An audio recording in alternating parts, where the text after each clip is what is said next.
Rico go.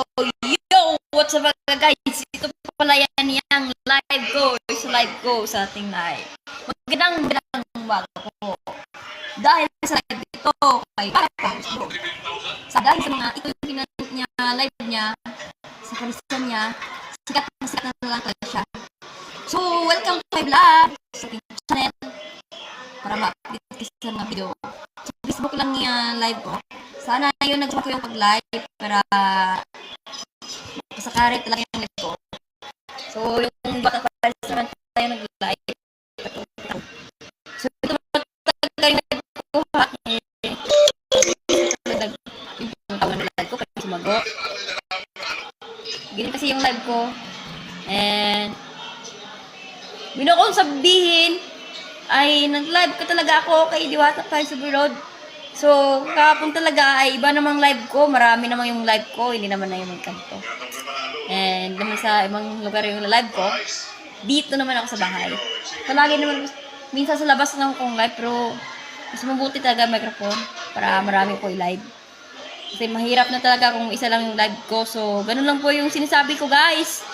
Sa ating lahat, tanghali yan ha? Or umbagahan pa. So, alas 10 ng umaga. Saan? Yan talaga yung ganyan guys. Babuo. Marami yung mga tindahan niya, mga lugar. Masyado talaga siya mga live. So, bakit ako mag-live? So, ganun lang po yung live niya. And, baka sa kaya yung talaga yung live ni Madam Diwata. Sobrang laki niya. Itong tignan kung hindi ako mag-live. Buro Diwata. Kamusta na yung mga bashers talaga? Hindi ako nanonood ngayon. Grabe na yung mga bashers. Sabi ni Parang Leo, sa top 9 talaga na siya nag-live. Bashers talaga yan. Kapag maninira ka ng tao, bashers yan. Galit na galit ako sa kanya. Nagigigil ako sa iyo. Ano kayo? Yan talaga yung mga bashers talaga yung nainggit kay Diwata. Walang dahilan. Tapos galit na kayo. Eh, ganun lang yung mga nagbabash yan. Hindi maganda. Huwag mo intindihin. Dahil lalo lang ito yung stress. Dahil sa mga live na ito, mag-comment kayo sa baba kung ako yung live nyo. Kasi maganda yung live ko. Magandang umaga po.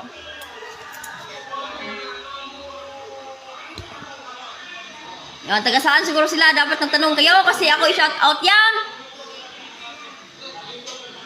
Baka Cavite, Bacor, Cavite. Pati shout out sa taga Cavite. Saan sa Cavite yun? Shout out sa taga Cavite, ganyan. Si Abagis Vlog sa taga Cavite, yan talaga shout out sa mga pamilya ninyo. So,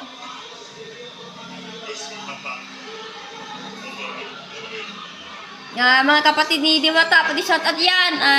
Mga kapatid ni Diwata, Dio Balbuena na yun itawag natin kasi hindi ko kilala masyado ng kapatid ni Diwata.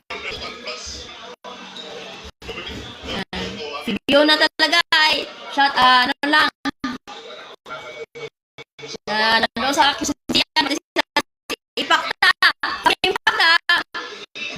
Kung may pagkain ni Diwata sa City, masarap yung pagkain. Kumain ko na. Kumain ba na? Ayan ang pag-iwata. Gusto talaga yung live ni Diwata lang. Kasi ganun yung pag-live ko. So, ganun lang po yung guys sa ating Facebook account ay Jubit fan page at Jubit officials. Yung gamit ko talaga ay Jubit officials lang guys. Sarili kong ginagawa kasi mahirap ng iba. Ganyan talaga yung live ko. So, shout out po yun sa maningin na mga ano lang yung titinda. Yan ang live ko. Ganyan kasi ako mag-live. Kumusta talaga yun ang nagbabasti Diwata yun guys no kung kapag hindi talaga mag-ano. Yeah, may parisan talaga. May tindahan ni makamukha ni saan sino kamukhang artista? Yan guys, tindahan ni Diwata may kamukhang artista. You know.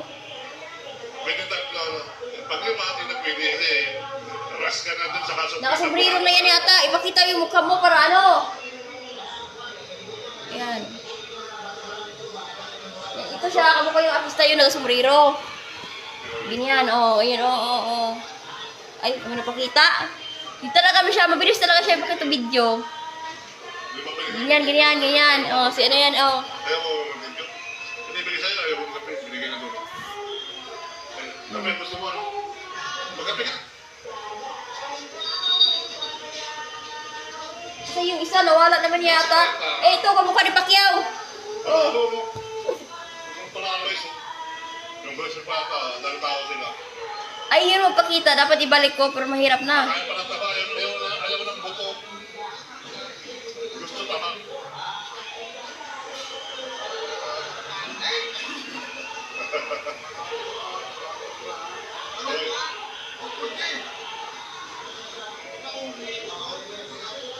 Paano mo si Papa?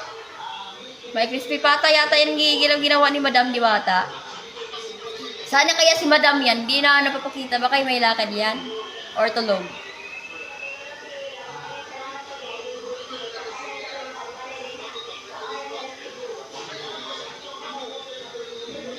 Wow, may vendors cartelis. Yan, manininda ng Pilipino. Vendors cartelis. Kumain na ba kayo sa tindahan ni Diwata? Masarap talaga yung kinakain ni Diwata. Kumain na kayo nauna. Impacta talaga. Si Impacta lang yung makaialam dyan kasi hindi man ako Impacta. Jubit Vlog naman ang pangalan. Si Impacta lang yung makaialam dyan. Pero ako yung nakasagot kasi si Impacta nandoon sa Quezon City. Diba? Nakikita mo yung mga kamera, may Sa Quezon City, yung tawag sa tindahan nila ay Quezon City brand yan. Katulad ng Pasay brand. Ni Diwata. Diba doon? Oo, diba? Malapit na sa Nandiok ng Buribar. Para sa Nuwan lang yata yan. Malapit na. Pero malapit na sa sa GSIS na yata siguro. Malapit sa GSIS yung sa ilalim na tulay. Sa ilalim na tulay yung mismo yan talaga. Malapit talaga sa GSIS. Kaya pupunta lang kayo sa sa Nandiok ng Buribar. Si Diwata. Baka siguro, mayroon ba siguro na ng Nandiok ng Buribar. Sana talaga nakahiring sila si Diwata dahil naranasan niya noon. Ngayon hindi na rin. Mas mabuti talaga si Diwata maawa. Tutulungan niyo si Diwata. Parang awa mo na. Huwag yung sisiraan. Si Diwata ngayon, mayroon ng tulong niya ngayon.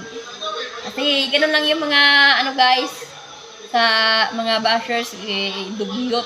Minsan sa atin lang yung kulaom, minsan businghot, minsan kahit ano mo yung tawag natin sa yung bababas kay Diwata sabi niya gumawa na yun sa kanta bashers doon kabanda Diwata pares kabanda yun yung sinasabi niya kaya galit sa mga pinatawa lang yung mga bashers niya guys sila na yung mga bashers sa mga sira ulo yan kaya pati Marcos katulad na yung mga nanira niyan pati yung parinira yan guys sinisiraan niya nakita ko dito sa TikTok nagtitiktok daw siya wala lang sa YouTube baka ibabalik sa YouTube lang pero meron naman yun sa YouTube nakita ko pinapa nabukong na si Francis Leo Marcos wala na sa live niya pero meron akong nakita baka sa YouTube ko nakita baka vlogger yung Diwata lang napopost yun yung haba ng buhok sino yung mahabang buhok na sikat yan nag-voicing, bakit voicing ko kaya guys, simot daw si Francis Leo Marcos. Yan, salita nila, matanghinyo siya, halae, yung si Brock, from Brocks. And talaga si Francis Leo Marcos. Yan, hindi ko nakanonood na ngayon. Dapat kasi ako na kanina na video, kasi wala na ako nakita. Dapat i-share ko sa YouTube, Francis Leo Marcos. Saan yung dugyot? Wala dito, kahirap na. So, mamaya natin to. Minsan ako nanonood yan guys, kasi minsan ako nanonood kay Francis Leo Marcos dahil nasawa ko sa vlogger niya dahil paninira. Dapat talaga manonood ko ngayon para malalaman ko, para galitan ko siya. Kasi kaaway ko talaga yun nanira kay Diwata Ako talaga alam ko na ni Diwata yan, pinagtanggol ko yun. Pinagtanggol ko yung sarili ni Diwata. Kasi kung hindi ako siya pinatanggol, kawawa si Diwata. Akala ninyo si Diwata talaga babalik sa ilalim ng tutulay, hindi na rin. Laki na yung pagbabago niya. Yung una, galit na galit ako sa matandang yan, sa ilalim ng tulay. Si Diwata daw adik, pero hindi totoo yan. Huwag ka maniwala yung mga viewers kasi update lang kayo para alam ninyo nga hindi totoo. Kasi kapag hindi kita sabihan yan, kung hindi kita update yan, maniwala ka yan sa kanila. Kaya huwag ka maniwala kasi fake news yan, hindi totoo yan. Scammer Francis Leo Marcos. Yan talaga yung sinasabi yung gumawa ng kwento. Kaya huwag ka maniwala sa kanila dahil dugyot yata. Pati yung mga viewers, pati yung mga pati na hindi pala viewers yung sinasabi ko, pati na si Francisco Marcos. Yung una, meron sa ilalim na tulay ang matanda, si Diwata daw, adik daw.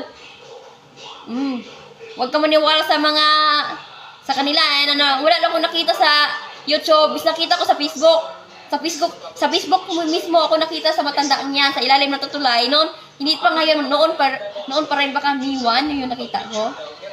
Sabi ng matanda na si Diwata daw adik, nagnakaw daw. Wala naman yan. Sa laki ng pababago niya, dapat talaga, nainiwan daw siya si Diwata.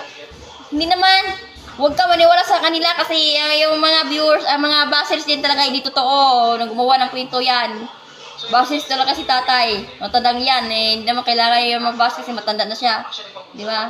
Sa ilalim mismo yan, kaibigan lalaki. Pero lalaki talaga yan, guys. May nag-vlog si Impacta, pinankuhan ni Impacta. Sabi na matanda daw, adik daw si Diwata, pero yung maganda. So, balikan natin.